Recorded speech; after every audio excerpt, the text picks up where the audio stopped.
Buenos días a todos. Ante todo, muchas gracias al comité organizador por la invitación. Es un gusto estar en este congreso, bueno, y en esta mesa, acompañada por los dos profesionales que están acá. Bueno, vamos a intentar reflexionar un rato acerca del manejo del traumatismo de cráneo. Yo intenté hacer algo que les pueda ser útil al pediatra general que se desempeña muchas veces en guardias, en servicios de emergencia o incluso en el consultorio. En los niños mayores de 2 años hay una definición que da la Academia Americana de Pediatría que define al traumatismo de cráneo leve como aquel sufrido por un paciente que en el examen inicial tiene un sensorio normal, que tiene un examen neurológico sin anormalidades, sin manifestaciones focales, incluido el fondo de ojo, y que no tiene signos de fractura, sobre todo de base de cráneo o de presión ósea palpable. Esta es una consulta que cualquiera que trabaja en un servicio de emergencia sabe la frecuencia que tiene, un 1 a 2% de las consultas son por traumatismo de cráneo. Tiene una distribución bimodal en los menores de 2 años, cuando empiezan a deambular, y en los adolescentes, que está relacionado más con conductas de riesgo. Es más frecuente en varones y el 70% de las muertes por trauma están relacionadas de alguna manera con un traumatismo de cráneo.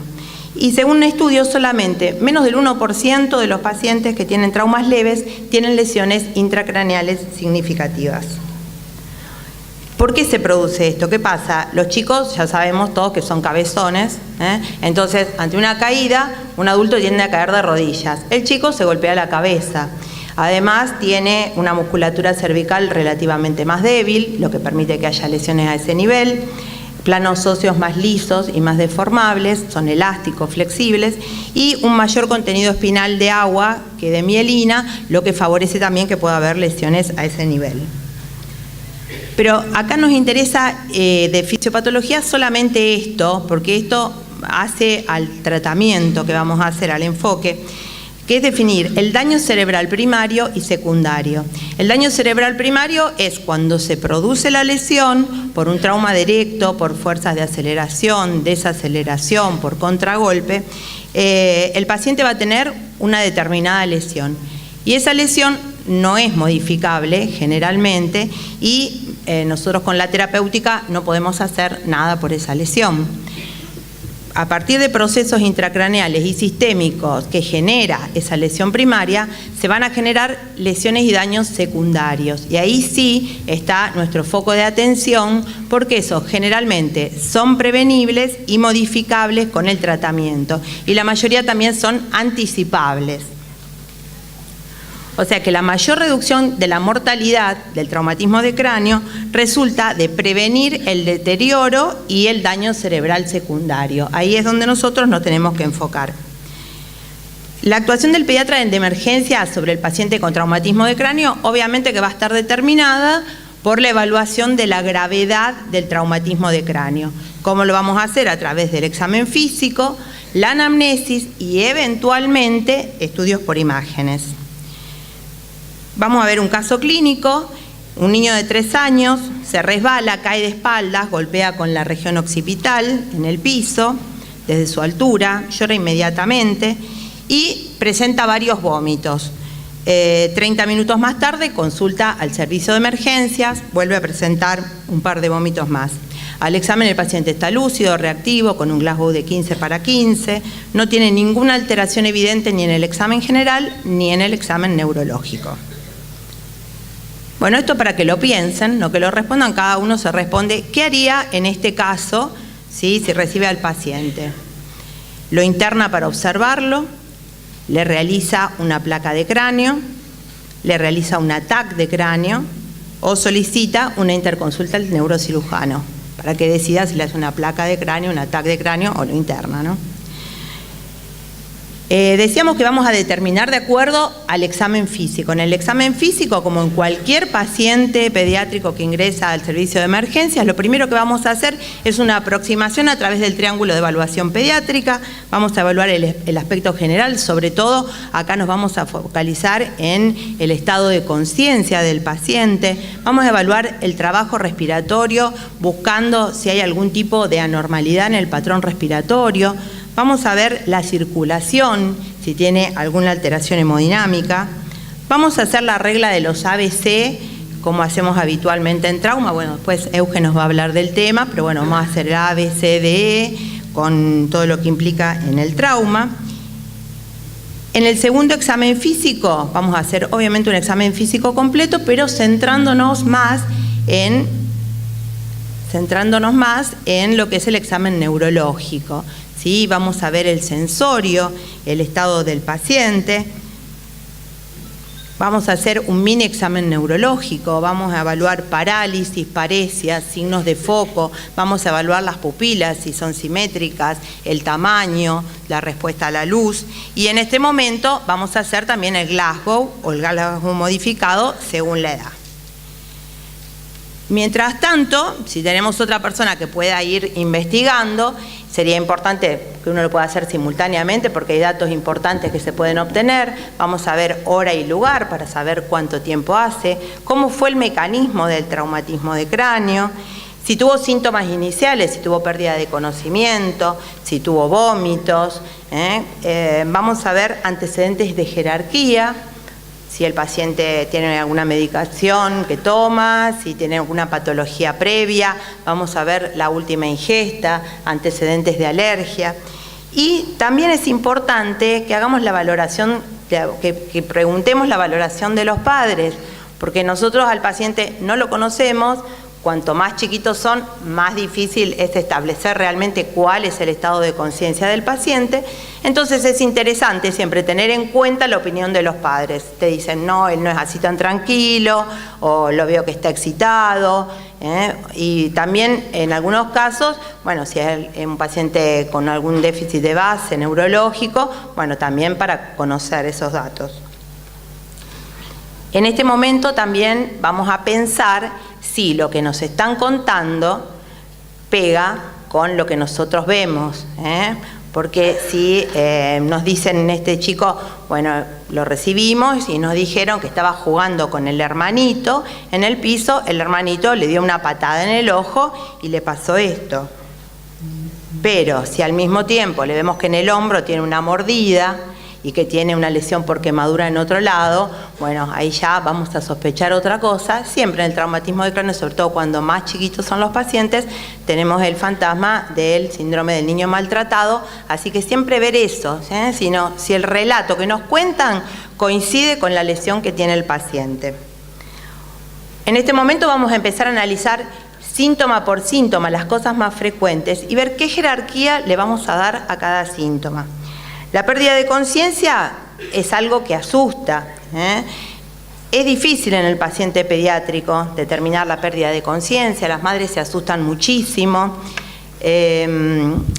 Muchas veces los pacientes tienen algún otro tipo de eventos paroxísticos, como un espasmo pálido, un espasmo del sollozo pálido, que muchas veces se confunde con una pérdida de conocimiento.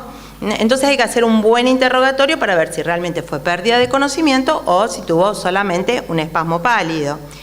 La amnesia es muy difícil de determinar en el paciente pediátrico. Y bueno, tenemos solo esto, el paciente llega bien, Glasgow 15, y solamente el antecedente de pérdida de conocimiento. Bueno, esto es un dato de jerarquía. Bueno, hay algunos trabajos que nos dicen que hay que tener en cuenta que un 20-30% de las lesiones intracraneanas no tienen pérdida de conocimiento, o sea que no es que siempre la tienen, y en forma aislada no es un predictor de jerarquía. Así que se entienda que el paciente solamente tiene esto, no es un predictor de jerarquía.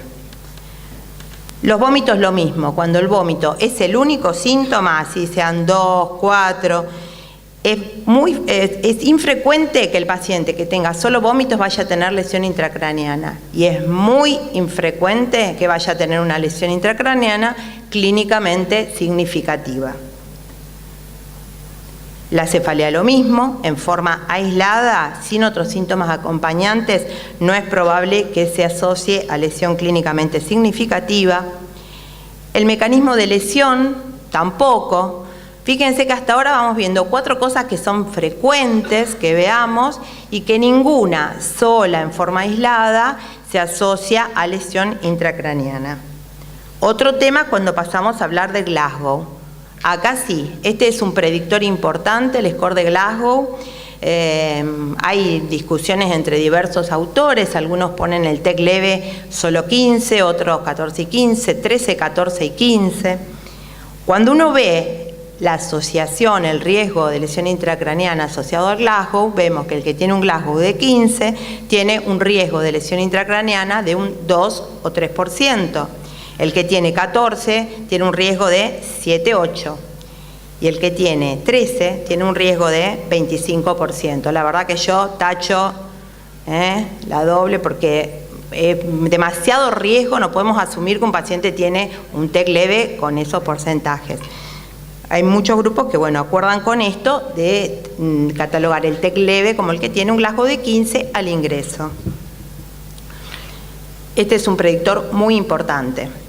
Otro predictor importante es la fractura, sobre todo cuando es de base de cráneo. La fractura de base de cráneo tiene una asociación del 27% de lesión intracraneana y las fracturas deprimidas también están altamente asociadas. En los menores de 2 años, bueno, son todo un tema porque es muy difícil evaluar la clínica. Los más chiquitos tienen fontanela, entonces no hacen tantos síntomas si tienen hipertensión endocraneana. Son más difíciles de evaluar.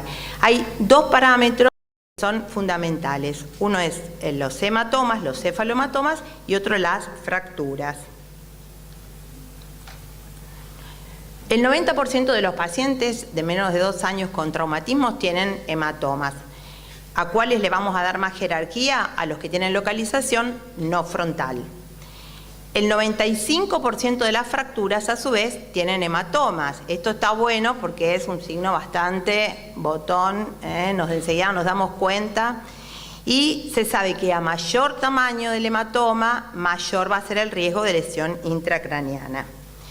En el menor de 2 años, entonces, el hematoma aislado, tengo cefalohematoma, le hago una placa, no tengo fractura, el riesgo de lesión intracraneana es menos del 1%. Ahora, si abajo del cefalohematoma tengo una fractura, no sé si llegan a ver acá la fractura, ahí tengo un 30% del riesgo de lesión intracraneana. O sea que cuando yo tengo un paciente con cefalohematoma, le hago una placa, tengo una fractura, ese paciente tiene indicación absoluta de TAC. Esto, bueno, es un tema que va a ser controvertido y no quiere decir que ni en el servicio donde estoy y en la mayoría de los lugares sea así, pero bueno, la indicación actual de radiografía de cráneo se, podemos decir, encontraría restringida a pacientes asintomáticos de 3 a 24 meses que tienen hematoma de cuero cabelludo.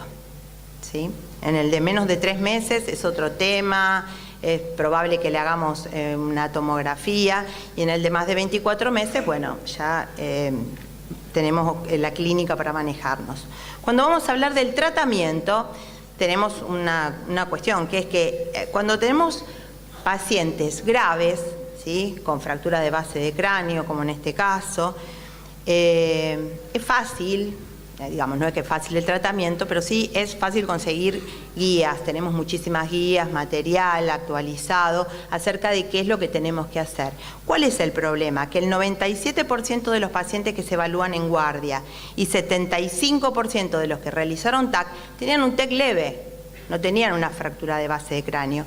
Y no hay, hasta el momento, guías específicas de sociedades científicas para el manejo del TEC leve.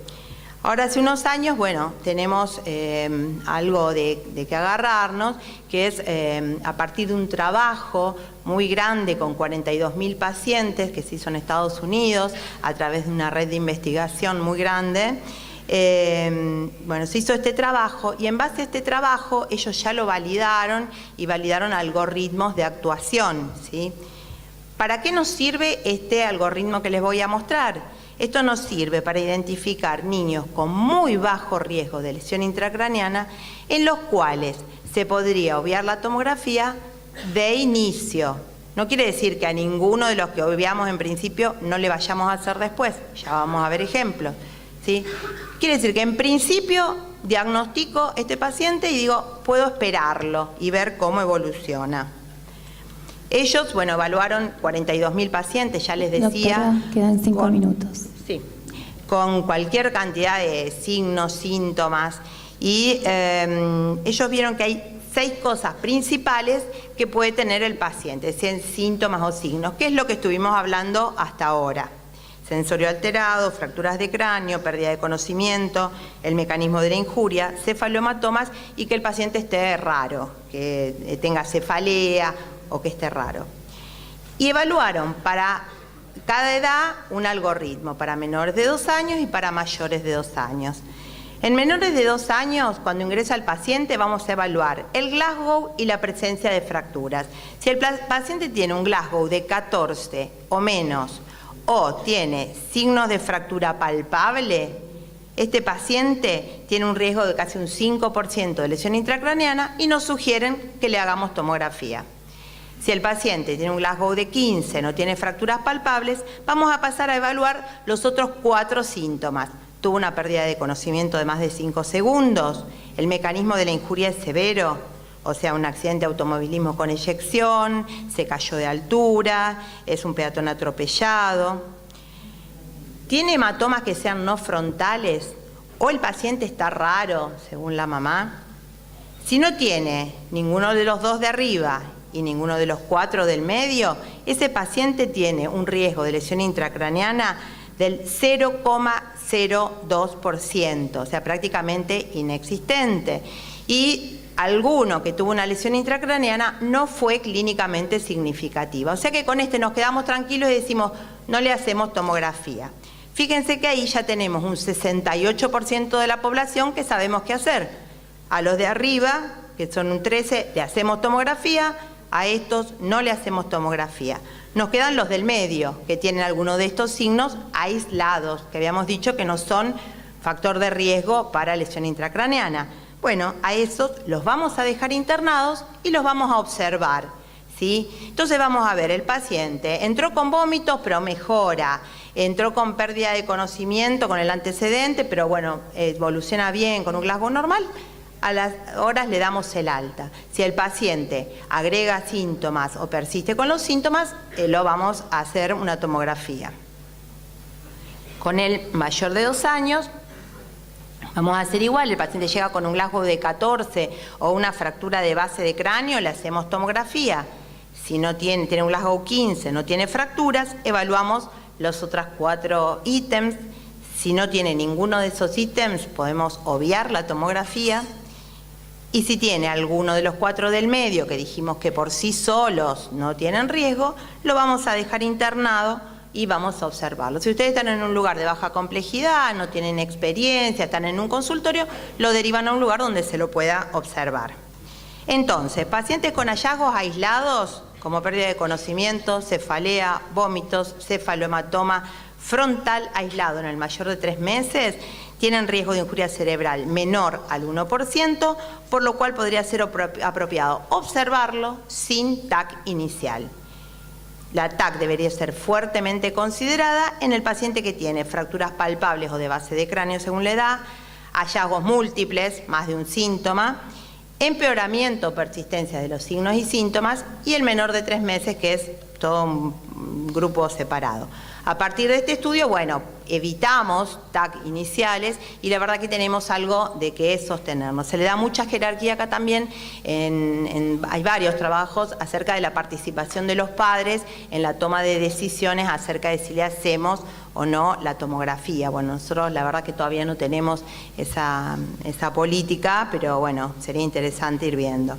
¿Cuándo le damos el alta? Si el paciente no tiene ninguno de los 6 síntomas que evaluamos, le hacemos un poco de cronoterapia, le probamos tolerancia oral, un rato lo dejamos y si vemos que el paciente está bien, lo mandamos de alta. Si es del grupo del medio y lo tenemos que dejar internado, lo internamos unas 6 horas y vemos la evolución. Evoluciona mal, TAC, evoluciona bien, se va a la casa. Si le hacemos la TAC y la TAC es normal, el riesgo para que después desarrolle una lesión intracraneana es muy, muy bajo. O sea que un paciente que tiene una TAC normal, podríamos estar en condiciones de darle el alta, no dejarlo internado. Entonces, niño de 3 años que se golpeó la cabeza, llora inmediatamente, consulta lúcido, Glasgow de 15. ¿Cuál es la primera conducta? Tiene más de 2 años, Glasgow de 15, estado mental alterado, o sea que TAC no. Historia de pérdida de conocimiento, no. Mecanismo de la injuria severo, no. Pero tiene historia de vómitos aislados y cefalea severa. Si no hubiera tenido ninguno, directamente lo mandamos, pero como tiene la historia de vómitos, lo vamos a dejar internado unas 6 horas y vemos la evolución. Este paciente siguió con muchos vómitos, los TEC occipitales suelen tener muchos vómitos, le hicimos la tomografía fue normal, bueno, cuando normalizó los vómitos, lo mandamos a la casa. Un minuto esto para aclararles conmoción cerebral, que es un tema asociado, según la Academia Americana de Neurología, es un trauma que induce una alteración en la función cerebral que puede o no producir pérdida de conocimiento, pero que típicamente incluye confusión y amnesia. La característica principal es la rápida resolución y la normalidad en la TAC de cerebro. Estamos en tiempo, doctora. Ya está. Lo último. Fíjense, me encanta a mí este video, además de que me encanta Mascherano, ¿no? Jugadorazo. Fíjense como él en ningún momento cierra los ojos, no pierde el conocimiento, pero claramente está confuso, se tambalea, se cae. Bueno, esto porque es importante. Un paciente que tiene una lesión de ese tipo, tenemos que evitar que siga jugando, sea el deporte que sea, por el síndrome del segundo impacto. El cerebro queda vulnerable ante este traumatismo y ante un segundo impacto puede perder la autorregulación, hacer edema e incluso está descrito la muerte. Así que es un paciente que hay que retirarlo inmediatamente de la actividad deportiva y tiene que hacer reposo durante una semana físico e intelectual. ¿Sí? Obviamente no cualquier golpecito, pero sí un golpe así. Bueno, esto me interesa que lo sepan bien por las dudas, porque el rubiecito que hace el try es mi hijo, así que si alguien lo tiene que atender, que lo sepan hacer bien. Muchas gracias. Muchas gracias, doctora. Bueno, al final vamos a dejar un tiempo para poder hacer las preguntas que querramos a todos los panelistas. Bueno, Este es el del doctor. Ahora nos va a hablar el doctor Fernando Stein. Es un placer conocerlo. Es el presidente de la Academia Americana de Pediatría. Nos va a hablar sobre la monitorización.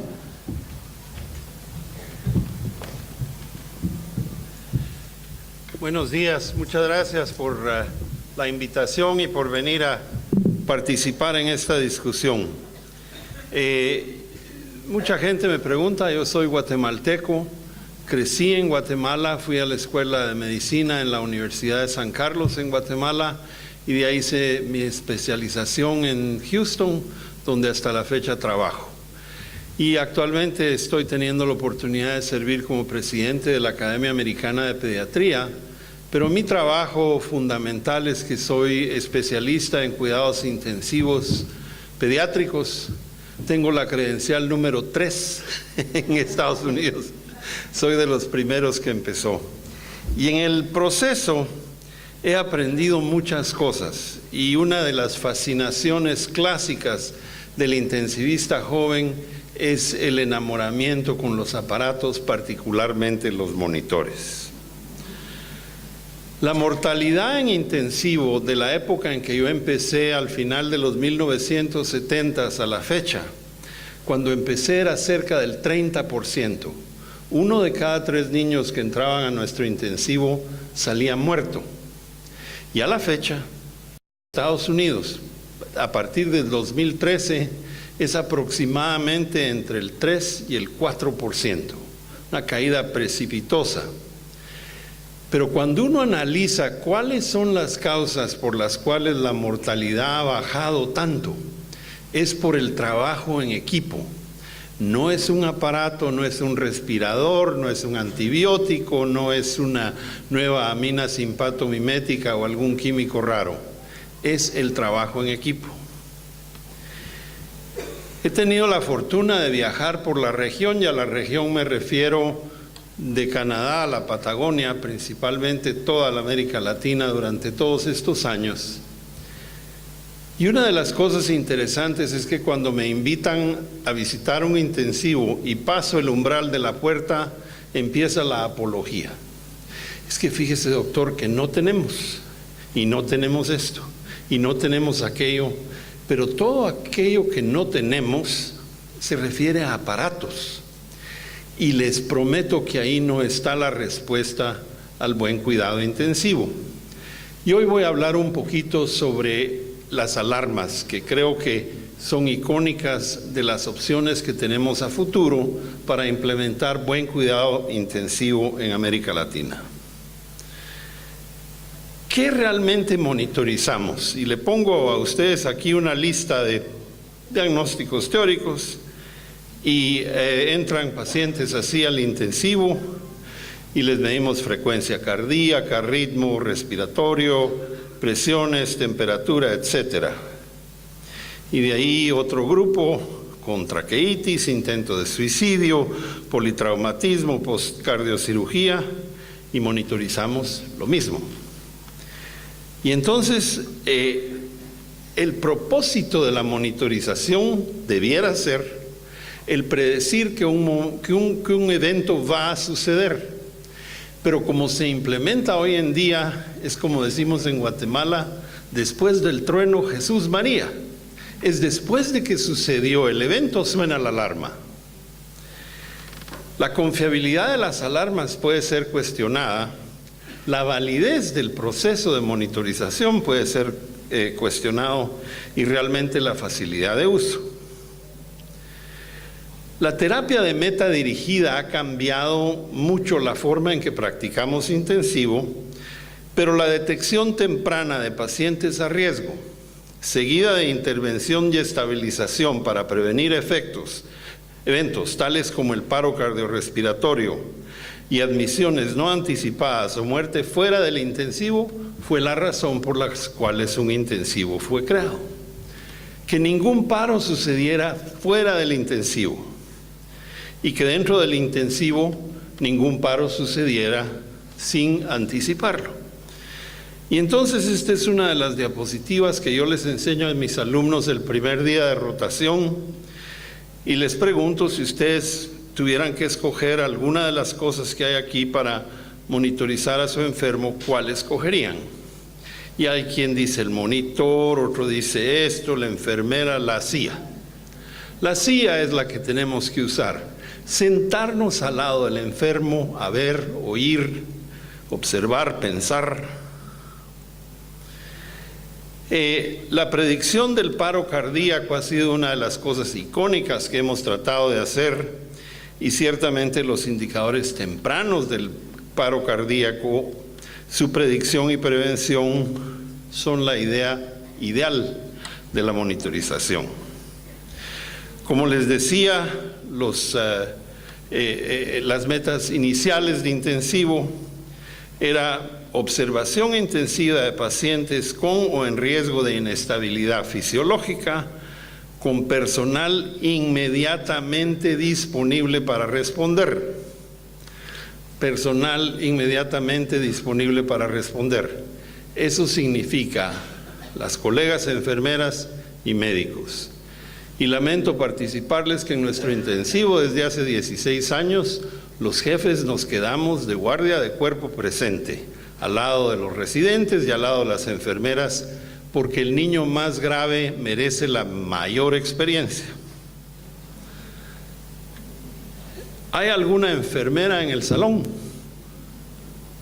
Bien, hay pocas, pero hay. Voy a leer esto, que lo pueden leer igual ustedes, pero que es fundamental, del Scientific American en 1968. Ningún monitor, ni el más complicado de los aparatos electrónicos, hace el intensivo. El ingrediente fundamental es el cuerpo de enfermería. La razón es obvia. La enfermera es el único personal entrenado al lado de la cama cuando eventos clínicos importantes suceden. La oportunidad de actuar es breve y no permite esperar la llegada del médico. A la enfermera entrenada en el reconocimiento de arritmias se le delega la autoridad de implementar el repertorio completo de intervenciones para salvar vidas. Unidades de intensivo funcionan bien gracias a la competencia, eficiencia y espíritu de excelencia del cuerpo de enfermeras, para quienes pido un aplauso.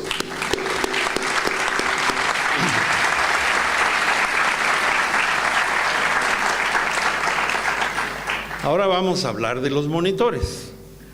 El monitor antiguo de los 1930, algunos de nosotros en los 60s, cuando estábamos en la Escuela de Medicina, lo usamos en el laboratorio de fisiología, y ahora tenemos los grandes monitores modernos, que no son más que un fisiógrafo de los 1930 encima del otro, y un monitor que hace presión arterial y otro que mide frecuencia cardíaca o saturación. No se hablan entre ellos.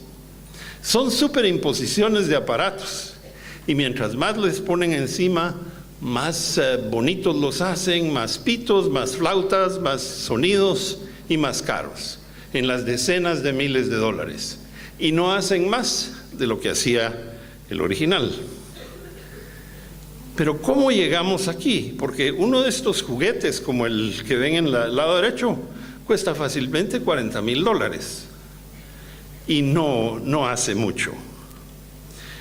Y si ustedes ponen además al lado del enfermo otros aparatos que generan otras alarmas, la cosa se complica. Este fue el primer monitor de saturación que nosotros usamos en 1980 en nuestro hospital en Houston, y se reunió un comité que decidió que la saturación mínima a la cual el monitor debía responder era el 93%. Y las bases fisiológicas que teníamos para justificar eso, cero. No había datos. La razón por la cual prácticamente el universo, todo el mundo aceptó esto, es porque la confiabilidad del instrumento era muy alta, por encima del 90%. Y conforme se mueve para abajo, se dispersan los puntos de confiabilidad, y entonces decidimos que el 93% era. Les cuento esto porque ya van a ver las consecuencias que esto tuvo. En el año 2015, en mi unidad, que es la unidad de cuidados progresivos, no es ni siquiera el intensivo, es donde llegan los niños que ya salieron del intensivo, estábamos teniendo aproximadamente 6,000 alarmas diarias. Eso se convierte en ruido. Imagínense ustedes, dividan eso por hora. Entra uno y es una locura. Por cama, 182 alarmas. Y típicamente una enfermera tiene 2 o 3 o 4 camas. Multipliquen eso, el número de alarmas que una enfermera oye y que tiene que responder. Es suficiente para que no pueda hacer nada más con los enfermos que estar apagando alarmas. No puede cambiar un pañal, no puede dar una medicina. Y el primer día o dos que las familias llegan al intensivo, están encandiladas por los aparatos y fascinadas, y de ahí empiezan a ver que ni la enfermera ni el doctor responden todo el tiempo a los monitores. Y entonces se alarman que no sonó y no respondió la enfermera, y se quejan. Y de ahí ven que la enfermera apacha un botón y se cae la alarma. Y al tercer día, donde les empieza a molestar a los papás, ya saben cuál es el botón que apachan y ellos mismos apagan las alarmas. No, esta es la realidad.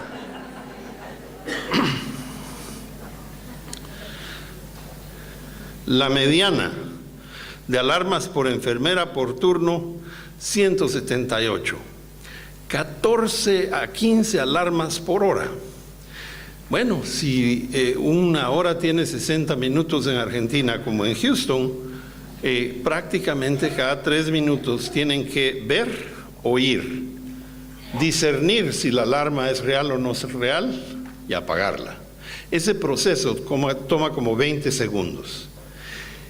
Y la mayoría de las alarmas son falsas. Y entonces, sonó, no sonó. Es tremendamente distractivo y eso es malo para el buen cuidado de los enfermos.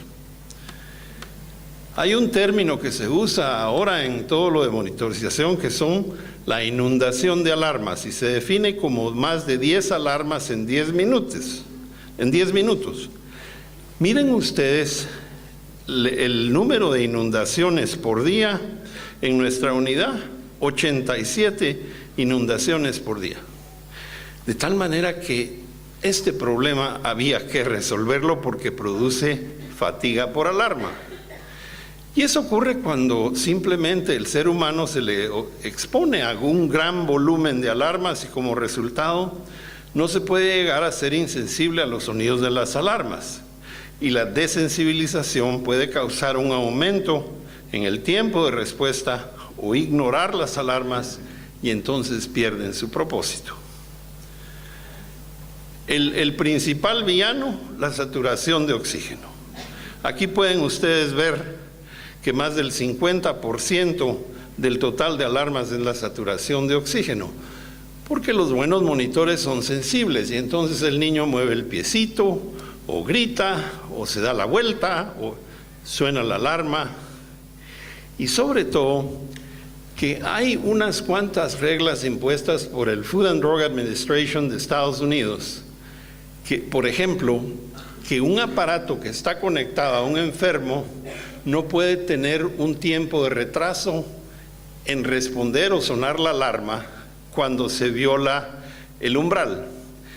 Entonces, nosotros determinamos que si esperábamos 10 segundos, podíamos ahorrarnos cerca de la mitad de las alarmas, porque paran solas, pero es prohibido por el FDA.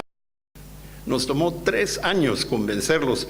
Hasta enero de este año estamos pudiendo continuar con nuestra investigación mostrando que el retraso de 10 segundos no causa daño alguno.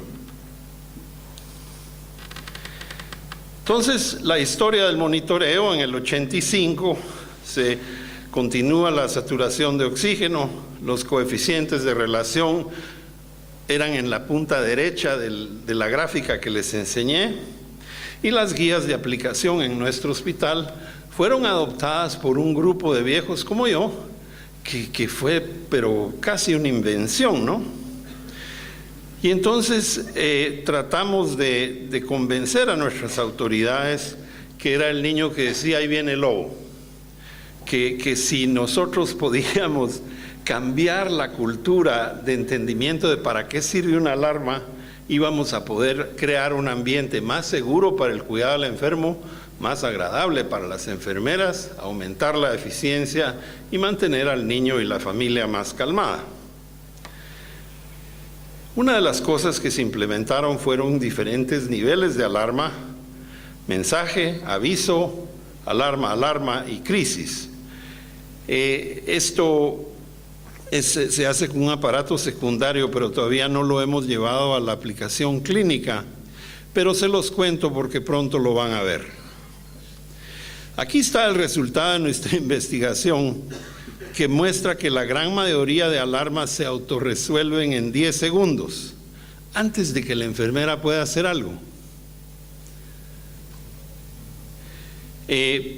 Yo realmente, como ya pueden deducir, tengo una devoción especial por la enfermería, porque son las que de veras hacen el intensivo.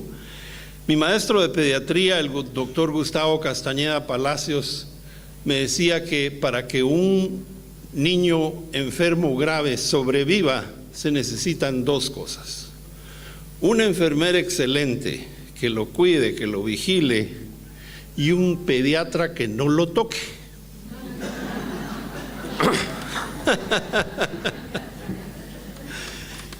Hay mucho de cierto en eso.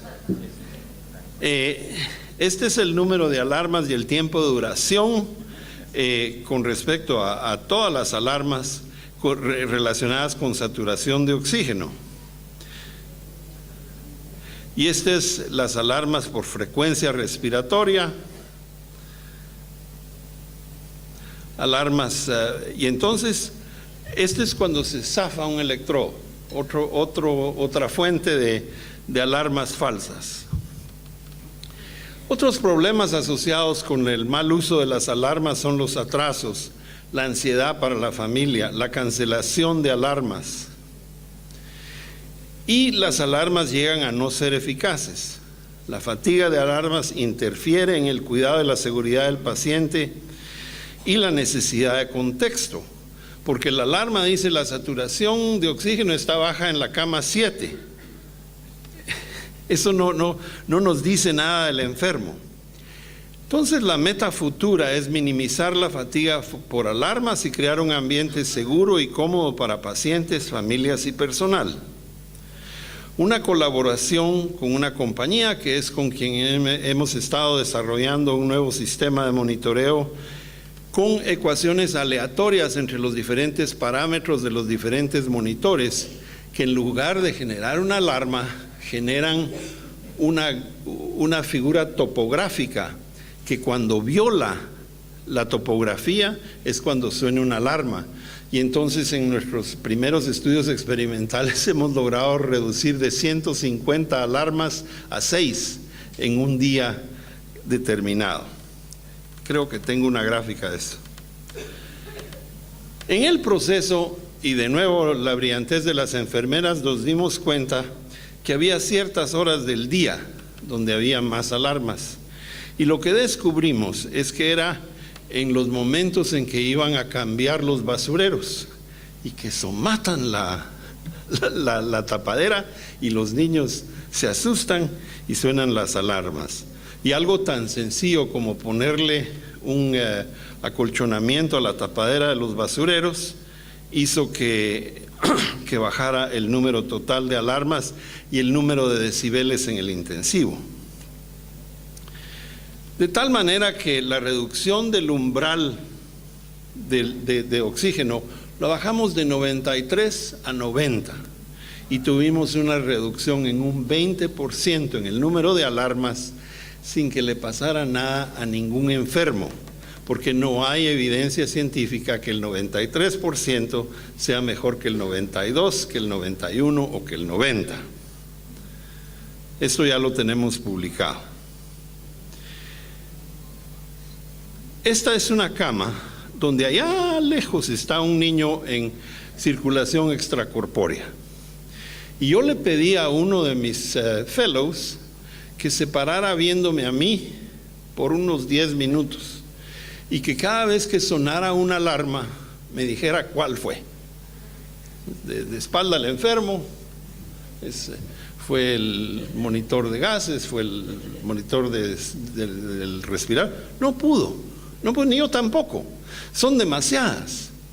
Y esto, en este ambiente, realmente las alarmas no están haciendo nada. Lo único que puede mejorar es que alguien con los ojos, con la silla, con las manos, con los oídos, vigile estos niños. Y como ustedes saben, en nuestros ambientes, si un médico se acerca a la administración, ¿cómo voy? Ya se me acabó el tiempo. Sonó la alarma. Ahora termino. Se acerca a la administración y pide un aparato. Usualmente se consigue, o lo dona la embajada de Japón o de no sé qué. Pero si uno pide un empleado a tiempo completo, imposible. Y ahí es donde tenemos nosotros que abogar, no solo por la profesión, sino por las colegas enfermeras. De tal manera que el monitor para haciendo algo muy similar a los traganíqueles. Es la suerte que vaya a sonar cuando debe. Muchas gracias. Muchas gracias, doctor. Trauma pediátrico, la doctora, hay muchos que ya la conocen, es jefa del Hospital de Niños del Departamento de Emergencia.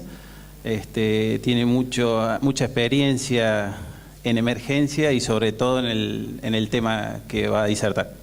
Bueno, muchas gracias, Pablito. Buenos días a todos.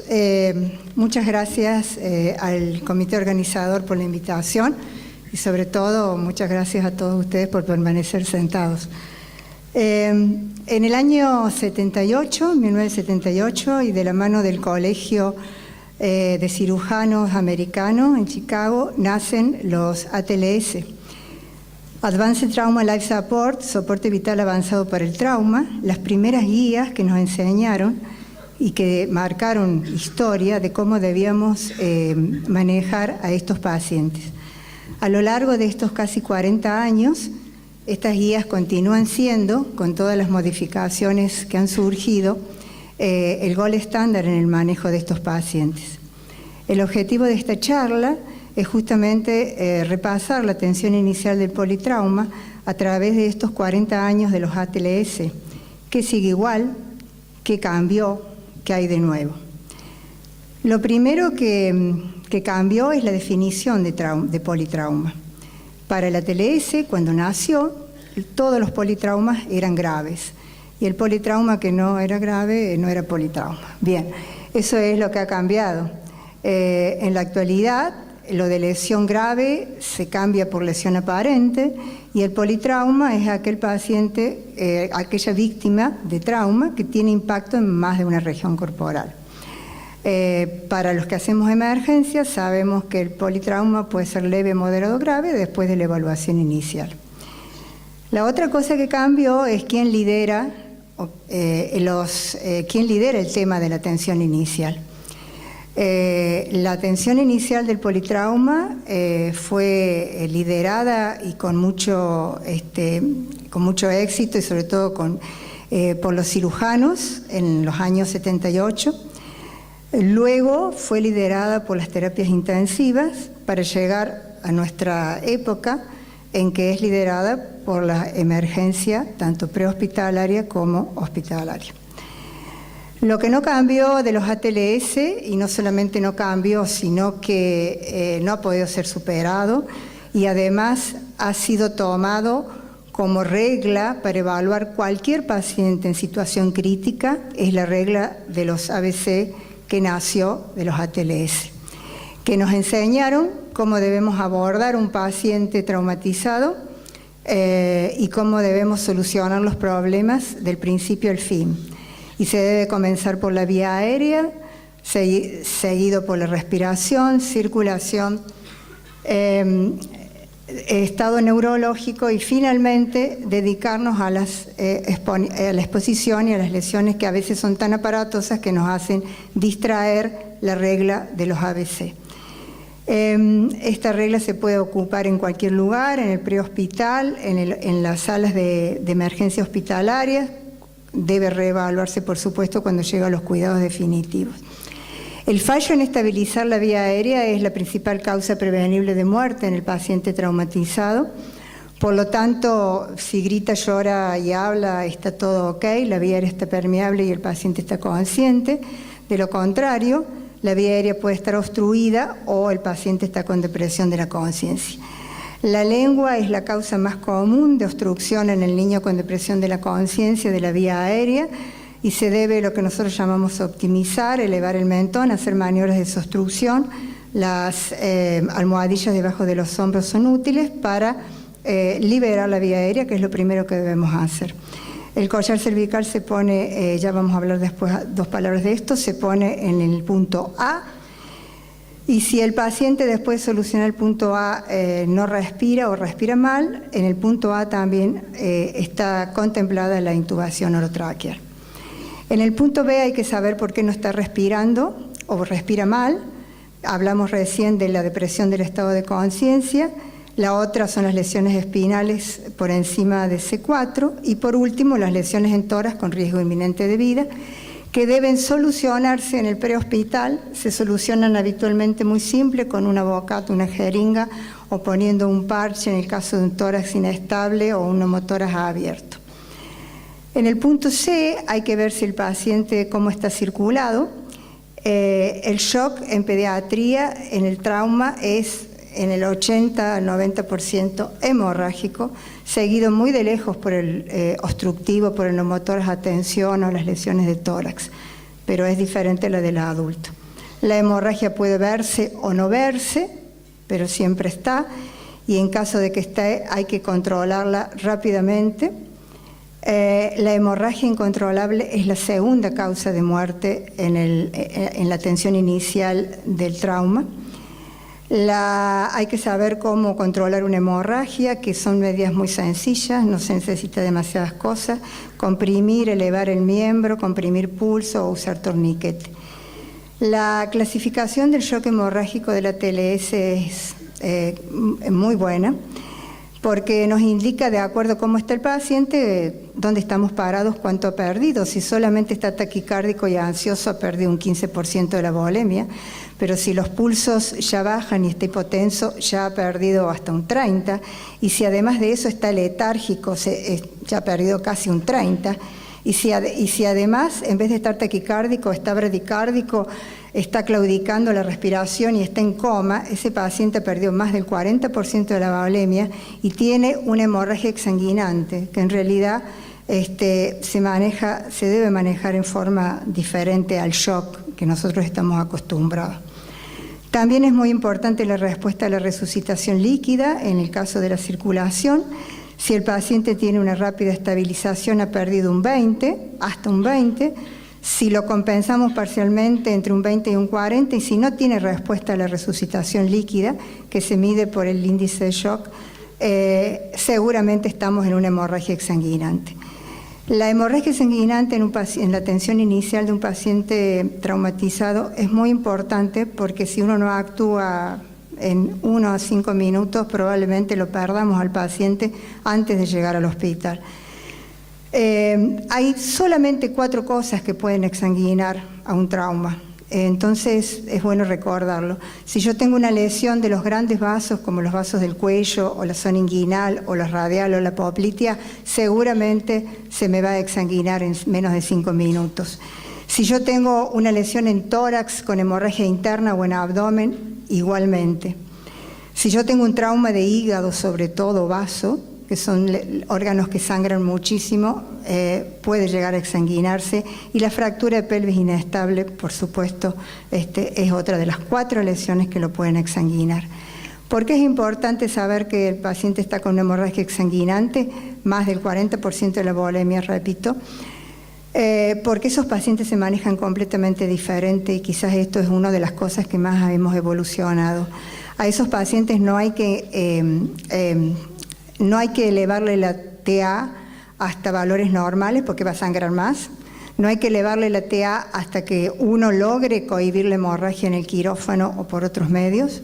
A esos pacientes no les podemos pasar líquidos libres, líquidos agua libre o coloides en exceso, porque se nos van a coagular, va a entrar en la coagulopatía por consumo. Esos pacientes hay que manejarlos con productos sanguíneos, plasma fresco, con lo que está perdiendo. Si no, vamos a entrar en algo que no voy a hablar, que es la coagulopatía por trauma, que es otra de las grandes complicaciones que tenemos en este momento con los pacientes traumatizados. Bien, el punto D, hay que pesquisar cómo está neurológicamente, descartar lesión medular y ver si no está con una hipertensión endocraniana. Y finalmente llegamos al examen, ver dónde está la marca del impacto, que tiene que ver con la lesión que afecta. Hay que alinear fracturas, hay que calmar el dolor y no hay que extraer cuerpos extraños. Bueno, una vez que rápidamente hemos evaluado al paciente, hay que inmovilizarlo y trasladarlo. Y aquí vienen algunas cosas que han ido cambiando, o por lo menos que están en discusión. Para la TLS, todo trauma debía ser inmovilizado en la escena del trauma. En realidad, en los últimos años, hemos inmovilizado durante 40 años los pacientes sin ninguna evidencia de que esto disminuye la mortalidad, disminuye el daño neurológico en caso de trauma espinal. Me olvidaba de decirle algo que es muy importante, pero en realidad la inmovilización es solamente para prevenir que una lesión inestable espinal lesione la médula. Eso hay que tenerlo en cuenta, porque si el paciente no tiene ningún signo de nada, probablemente esté de más. De todas formas, en los adultos que han estudiado mucho y han sacado guías basadas en la evidencia, la inmovilización está indicada, como está ahí en rojo, si el paciente se sospecha una lesión espinal con nivel 2, pero si el paciente está despierto, no tiene dolor, neurológicamente intacto y sin injuria distrayente, en realidad la inmovilización no está indicada. El collar es muy útil en limitar los movimientos cervicales y debe ser usado hasta que se descarta que el paciente tenga una lesión espinal. El problema en pediatría es que en el prehospital es muy difícil tener un paciente lúcido, tranquilo y colabore, etcétera, etcétera, etcétera. Por lo tanto, en el prehospital nosotros en pediatría seguimos inmovilizando, como decía la TLS, a todo paciente politraumatizado. El problema está cuando llega al departamento de emergencia y la historia ahí cambia, porque el menor tiempo posible en el departamento de emergencia debe estar inmovilizado, porque se debe descartar rápidamente que no tenga una lesión espinal, porque la inmovilización produce falsos positivos, porque la inmovilización produce daño, sobre todo en los traumatismos de cráneo, el aumento de presión intracraniana, que está completamente probado que el collar aumenta la presión intracraniana, por lo tanto hay que descartar que sea útil o no, ese es el punto, y no hay ninguna evidencia de que varía la evolución del daño neurológico. El traslado habitualmente al lugar adecuado, hay ahora nuevos métodos de traslado, entre ellos la posición lateral del trauma, etcétera, que ha surgido. Y llegamos al hospital, donde después de hacer la evaluación y estabilización inicial, estamos con los métodos complementarios y los cuidados definitivos. Los cuidados definitivos puede ser el quirófano o la terapia intensiva, y no hay que olvidarse del quirófano como cuidado definitivo. Bien, vamos a hablar 2 o 3 palabras sobre la atención inicial y las imágenes, que obviamente es la estrella que ha evolucionado en los últimos 40 años. La TLS nos indicaba que las 3 radiografías que debíamos sacar en un politraumatizado era cervical, tórax y pelvis. La cervical y la pelvis están siendo discutidas. En los adultos se han hecho muchas investigaciones. Los 2 grupos más potentes es el grupo Nexus en Estados Unidos y el grupo de Canadá, en que han intentado pautar cuando no es necesaria la radiografía. Ahí está el punto. Bueno, acá hay un largo resumen de en pediatría que nos dice la evidencia de cuando no es necesario. Si tiene más de 4 años, Glasgow 15, no mecanismo de riesgo, no lesión espinal, el niño coopera, no hay otra lesión distrayente y no está intoxicado. Esta situación realmente es de ciencia ficción, porque habitualmente tener todos estos indicadores en un niño en la emergencia es muy difícil. Bien, si están todos estos criterios presentes, no se requiere radiografía cervical. Y lo mismo pasa con la pelvis, algo bastante parecido. Paciente lúcido, cooperativo, sin shock, sin signos de lesión, sin mecanismo de riesgo. Lo que no ha cambiado y sigue siendo de insuperable valor en la atención inicial es la radiografía de tórax. La radiografía de tórax puede visualizar cualquier lesión, tanto las con riesgo para la vida como las con riesgo potencial. Y indudablemente debe ser una de las radiografías que debe continuar haciéndose. Lo que ha cambiado es el FAST, la evaluación sonográfica focal para trauma, sin ninguna duda, nos ha dado a los emergentólogos la posibilidad de hacer diagnóstico antes de entrar a quirófano de dónde hay líquido y de qué está pasando. El FAS es uno de los entrenamientos, en todo entrenamiento de emergencia está contemplado. La tomografía sigue siendo el gold estándar, sobre todo para cráneo, y con respecto a la resonancia está queriendo meterse en la evaluación inicial, en el trauma espinal. Hay ya varios en trauma espinal y en trauma de cráneo, pero en el trauma espinal es donde quizás haya un poquito más de evidencia de que, bueno, sirve para calmar los ánimos porque puede tener valor pronóstico, Y esto que sí me parece interesante, que es el paciente con trauma de cráneo en terapia intensiva, con un ataque normal cervical, y ¿qué se hace con el collar? Se lo saca sin resonancia, se lo deja hasta que se despierta, se lo saca, bien. Ahí se nos complica mucho la cosa. Y la cosa se resuelve fácilmente si uno le hace una ventana de sedación y le hace una resonancia. Si el déficit que el paciente tiene motor es por daño medular, lo vamos a diagnosticar, y si no, será por el daño cerebral. Bien, y para terminar, algo que sí ha cambiado, es nuevo o ha aparecido, porque en la medicina aparecen todos los días cosas nuevas, que son los indicadores de calidad en la atención, y por supuesto en el trauma y en la atención inicial del trauma, los indicadores de calidad tienen mucho que ver, porque no es suficiente tener guías, que ya es una cosa importante, sino que hay que ver qué hacemos con las guías. O sea, ¿cuál es el resultado de aplicar las guías? Y eso es los indicadores de calidad. Entonces, los indicadores de estructura, de calidad de estructura, serían los recursos materiales con los que contamos, los recursos humanos entrenados, y las guías entran dentro de los indicadores de estructura, pero de ninguna manera nos garantizan que estamos haciendo bien las cosas. Que estamos haciendo bien las cosas son los indicadores de proceso, cuando podemos medir si la aplicación de las guías realmente la estamos haciendo correctamente. Hay muchísima bibliografía en los últimos años sobre indicadores de calidad, específicamente en la atención inicial del trauma, que es un tema muy interesante para los que están en el tema. Por supuesto que los españoles y los canadienses son en pediatría y en trauma pediátrico los que más han avanzado en indicadores de calidad. Y para que ustedes se ubiquen un poquito de qué estamos hablando, fíjense en que si yo hablamos recién de trauma de cráneo, que si yo tengo una indicación de TAC y no la hago antes de las 2 horas, estamos haciendo mal las cosas. O sea, la TAC, el indicador de calidad es TAC antes de las 2 horas. Si yo le hago una radiografía de cráneo y tiene indicación de TAC, también estoy haciendo mal las cosas, porque el indicador es no hacer radiografía de cráneo si el paciente tiene indicación de TAC. Por supuesto, el doctor habló del monitoreo. Si un paciente no tiene registro de Glasgow, horario o como esté hecho en la pauta, no estamos haciendo bien las cosas. Y en lo que más se ha avanzado es en el manejo inicial del trauma de cráneo grave.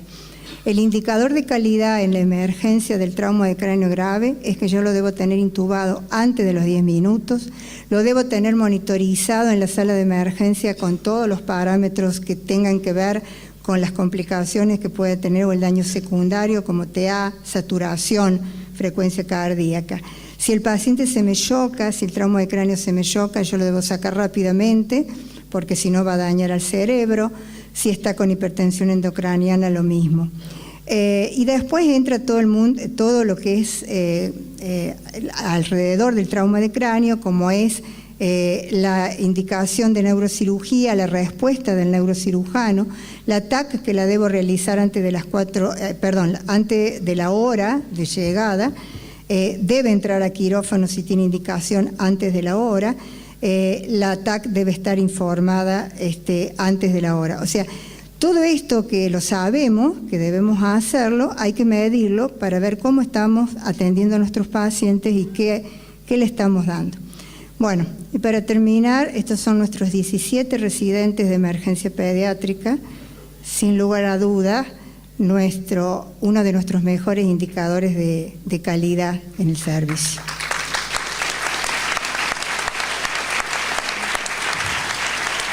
Muchas gracias. Bueno, hemos terminado. Tenemos varios minutos para poder hacer preguntas a los disertantes. Si alguien quiere formular alguna pregunta. Primero, antes que nada, felicitarlos a todos por las disertaciones espectaculares y en particular al doctor Fernando Stein. Muchas gracias por esto de alarmarlos por las alarmas.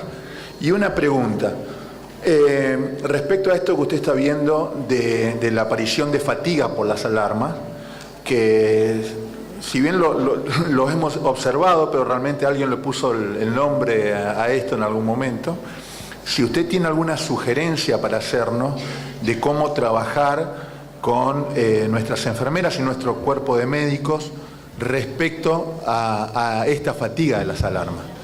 Y una segunda pregunta, si usted vio que estas alarmas que se producen en determinado momento también van de la mano con el mayor uso de sedación, sobre todo en los pacientes que están en terapia intensiva más que aquellos que están en cuidados progresivos. Esto está ligado de alguna manera con lo que se llama burnout o desgaste en el personal médico. Y la mejor literatura que existe es que el desgaste, la fatiga, todos los síntomas que se asocian con la frustración por parte del profesional de tener muy claro la misión que deben desempeñar y tener barreras para desempeñarla. Eso es cierto para la fatiga de alarmas, para lo que nos pasa en los consultorios, etc. La mejor evidencia es que hay que cambiar el sistema. El desgaste no se cura ni con yoga, ni con masajes, ni con terapia de aromas. Hay que cambiar el sistema. La fatiga por alarmas, tenemos que cambiar la manera como manejamos toda la idea de monitorización y reducir las alarmas. Porque ciertamente el dilema para una enfermera que tiene que reaccionar cada 3 minutos a un aparato, no a un evento real, es casi que una cosa que yo he creado una analogía con tortura, porque es como Sísifo, son los mitos griegos. Y la verdad es que lo único que hemos encontrado que de veras funciona es cambiar el número de alarmas, y eso alivia la fatiga.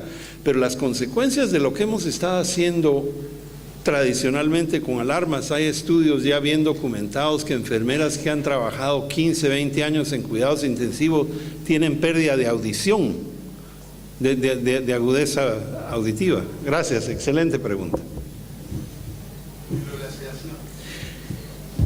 El aspecto de la sedación es otro tema bien complejo, porque hay una gran cantidad de estudios que muestran que proveer confort al niño hace que disminuya la cantidad de sedación. Pero cuando se estudia cuál es la dosis de sedación y en el momento que se da, usualmente coincide con el cambio de turno, que las enfermeras no pueden arriesgarse a que un catéter, un tubo que tomó 3 días ponerlo, se vaya a salir en lo que están cambiando turno. Entonces, como que se cubren para que no haya un accidente con el niño. Pero ese es otro tema complejísimo también, no tengo una respuesta sencilla. Sí. Para la doctora Sandra, una preguntita. Por ahí la consulta típica del paciente menor de 3 meses que llega a la guardia porque se cayó del cochecito o por algún traumatismo, por algún accidente en el hogar, que no tuvo pérdida de conocimiento, que no tiene vómitos. El tema de la tomografía ahí en ese paciente. Sí, el menor de 3 meses, la verdad que no hay recomendaciones, pero es un paciente, mira, justamente el lunes a la noche tuvimos un paciente de 2 meses que se cayó, estaba perfecto, no tenía ni siquiera cefalohematoma, le hicimos la placa, tenía una fractura, le hicimos la TAC, tenía una lesión intracraneana. El chico estaba fantástico, sano. O sea, el menor de 3 meses tenemos la contra, además, que no hace clínica porque se hace una hipertensión, como tiene la fontanela y las suturas, eso se distiende con más facilidad sin hacer clínica. Así que fíjate que todas las normas te hablan del mayor de 3 meses, podés usar la clínica y las otras cosas. En el menor prácticamente, a menos que sea una cosa realmente muy, muy leve, ¿no? Pero un paciente que en general hay que terminar haciéndole. A veces lo que se puede hacer es conversar con los imagenólogos y eventualmente se puede hacer una ecografía transfontanelar que, bueno, te puede descartar alguna lesión importante, pero un paciente que habitualmente hay que terminar haciéndole algún estudio por imágenes. O sea, no quedarnos solo a lo mejor con una radiografía normal. No, en este paciente no. Gracias.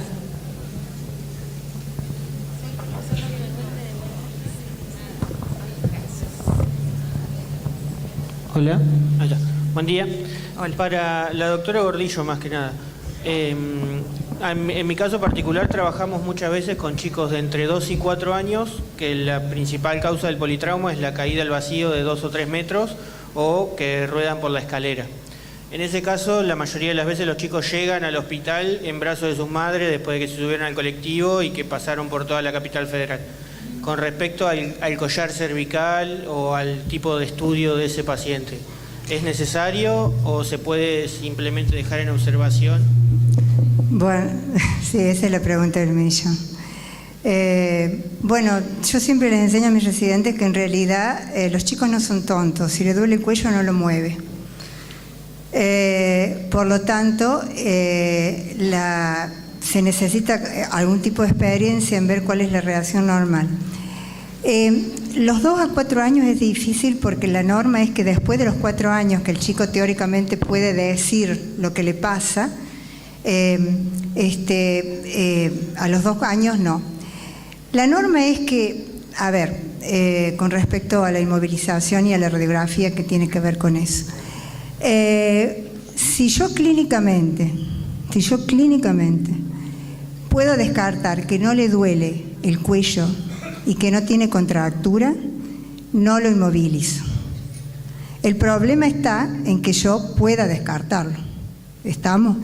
La mamá nos puede ayudar. Preguntarle al niño a veces ni siquiera, porque todos uno sabe que te duele el cuello, el niño no mueve el cuello derechito y dice, no me duele. Así que hay que observar, hay que ver si realmente, si el chico mueve el cuello enfáticamente y no hay contractura, no le duele el cuello. El problema, bueno, es una zona gris, obviamente, pero no sé si está claro el concepto. No hay que engancharse en torturar a un niño para ponerle un collar cuando el niño se resiste y mueve el cuello y no hay signo. En la práctica, a los chicos que les duele el cuello, no lo mueven. O sea, no son tontos los chicos. Bien. Yo quería preguntar, en un caso similar de politraumatismo que tenemos frecuentemente con caída de escalera, como dijo el doctor, si por ejemplo el paciente está clínicamente bien, sin lesiones, tenemos que hacer estudios de sangre, ecografía, el chico que está perfecto y que a veces hay que agarrarlo para hacer el estudio, si nos avala en la observación, el control clínico y no hacer esos estudios. Sí, no diviso. ¿Puedes levantar bien. la mano? Porque no... ¿Puede levantar la mano quien habla? Porque no lo veo desde acá. Ya. Bueno, bárbaro. Lo que decía al principio, el politrauma es leve, moderado y grave, como todas las cosas en medicina. O sea, y eso es una de las cosas que ha ido cambiando a través de que las emergentólogos hemos empezado a liderar justamente esto. Entonces, después de la evaluación inicial, si el politrauma es leve, no tienen lesiones con riesgo, no hemos encontrado lesiones aparentes o con riesgo de vida o potencial, hay que mantenerse con tranquilidad en la observación. Y de acá tiene mucho que ver el mecanismo del trauma. Si el mecanismo es de gran impacto, probablemente haya que ir en progresión y además en observación. El trauma puede ser silencioso inicialmente, pero rápidamente va a dar pequeños indicios de que algo está pasando. Y bueno, entonces ahí iremos en escalada haciendo. Pero el laboratorio nos ayuda muy poco. Dentro de las pruebas y de las imágenes hay cosas que nos ayudan mucho y cosas que no nos ayudan nada. Por ejemplo, la radiografía de tórax nos da muchísima información porque el tórax del niño es muy complaciente y puede haber lesión. Pero una tomografía de tórax no nos ayuda para nada, excepto que uno sospeche que tiene una lesión mediastínica. Entonces, el laboratorio no nos ayuda para nada, excepto en un trauma grave o moderadamente grave. Entonces, en el trauma leve uno debe tratar de, por no decirte nada de la hemoglobina hematocrito, que en realidad si el chico no tiene ningún signo, no nos ayuda nada. No hay que torturar. La observación es el mejor aliado en el trauma. Otra cosa es que uno tiene que saber para qué pide las cosas y qué hacer con lo que se va a encontrar. Esto, un ejemplo claro, es la radiografía de cráneo, ¿sí? La verdad que es controvertida la situación de decir, no le hago radiografía de cráneo al mayor de 2 años que no tiene cefalohematoma. Los padres vienen pidiendo la radiografía, viene con una notita de la emergencia prehospitalaria que le manda para hacer radiografía. Pero el problema es que la radiografía de cráneo tenemos 14 suturas, tenemos surcos vasculares, tenemos un montón de factores de confusión. Entonces, si yo le pido la placa, tengo que saber qué estoy viendo después. Y hay estudios donde se ve que los imagenólogos diagnostican fracturas y hay, por parte de los emergentólogos, médicos de guardia, pediatras, no diagnostican fracturas existentes y sí diagnostican cosas que son suturas, otras cosas. Entonces, muchos dicen, por una cuestión legal le vamos a pedir la placa de cráneo. Y legalmente, si yo le pido la placa, tiene una fractura y no me di cuenta, tampoco eso me está avalando. Entonces uno tiene que saber lo que pide, qué es lo que se va a encontrar, qué ayuda nos va a dar eso que le estamos pidiendo, y cómo manejarnos. La utilización de la fisiológica hasta determinada cantidad de mililitros por kilo. Yo lo último que sabía o manejaba era hasta 60 por kilo o hasta generar, digamos, rales o descenso de hígado, que usted habló del síndrome de coagulación. Sí, está muy bueno. El bolo sigue siendo 60 por kilo, o sea, tres bolos de 20 por kilo. El problema es que cuando yo tengo algunos de esos 4 pacientes que mostré que pueden hacer hemorragia exsanguinante, cuando yo tengo uno de esos 4 pacientes, si yo no cierro la fuente de la hemorragia y sigo pasando líquido, lo único que voy a hacer es aumentar la pérdida aún más y producir o facilitar la coagulopatía por trauma. Entonces, solamente en esos pacientes en los que que pueden desarrollar una hemorragia exsanguinante, yo tengo que tratar de limitar, de hacer resucitación hipotensiva, que se llama, que es muy útil en el prehospital, hasta que yo cierre el vaso o hasta que cohiba la hemorragia, no intentar aumentar la TA con líquidos. Y lo mismo en estas situaciones es también muy peligroso seguir poniendo seguir poniendo cristaloides o coloides, Salina o Ringer es lo mismo, porque lo que hay que pasar es glóbulos rojos y plasma fresco congelado. Hay que pasar, o sangre, como pasábamos hace muchísimos años, sangre entera. Hay que pasar lo que está perdiendo el paciente, porque en un shock hemorrágico, que es diferente a un shock séptico o un shock hipovolémico por una diarrea, en un shock hemorrágico, si yo no paso lo que está perdiendo, voy a terminar con un paciente con coagulopatía por trauma, que es una entidad grave y de muy difícil manejo después en las terapias intensivas. No sé si está claro.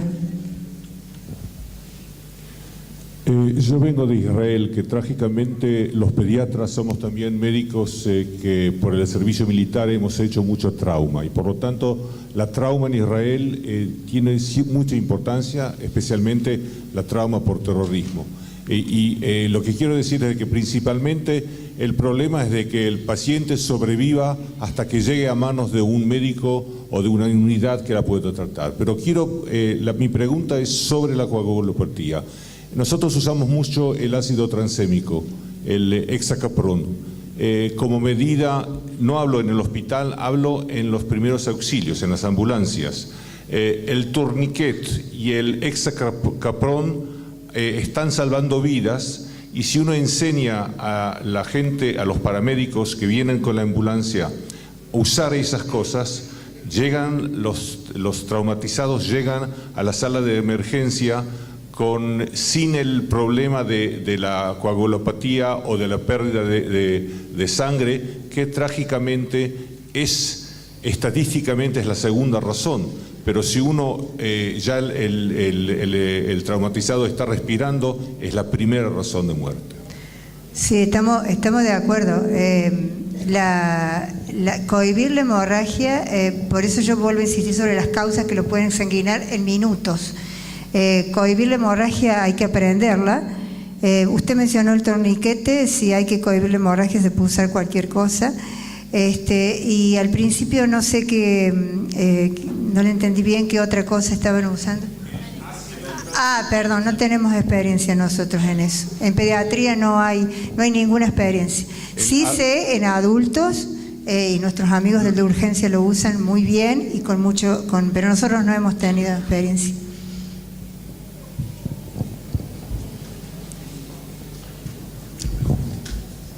Hola, buen día. Una consulta, en un paciente, por ejemplo, politraumatizado que tiene una hemorragia de más del 40%, pero tiene un traumatismo de cráneo grave. En ese caso también haríamos una hipotensión, una resucitación hipotensiva, o lo resucitaríamos, digamos, enérgicamente, porque le agregaríamos al traumatismo de cráneo grave una lesión secundaria importante, que es la hipotensión. Ese es el peor escenario que nos toca. La hemorragia sanguinante con trauma de cráneo es uno de los peores escenarios.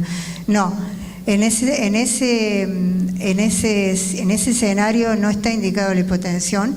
Lo que pasa es que si uno no cierra la fuente de sangrado, no sirve pasar líquido, así que en ese caso hay que usar drogas inotrópicas nomás, como usamos para mantener la TA, como se usa en la terapia intensiva. El trauma de cráneo hay que mantener la TA. Es uno de los parámetros para evitar la lesión secundaria. Así que ahí se nos complica un poco, pero aún en el escenario del trauma de cráneo hay que limitar los líquidos y usar otras medidas para mantener una presión de perfusión cerebral aceptable sin líquidos, porque lo que hacen la sobrehidratación o los líquidos en los casos estos es producir coagulopatía. Gracias.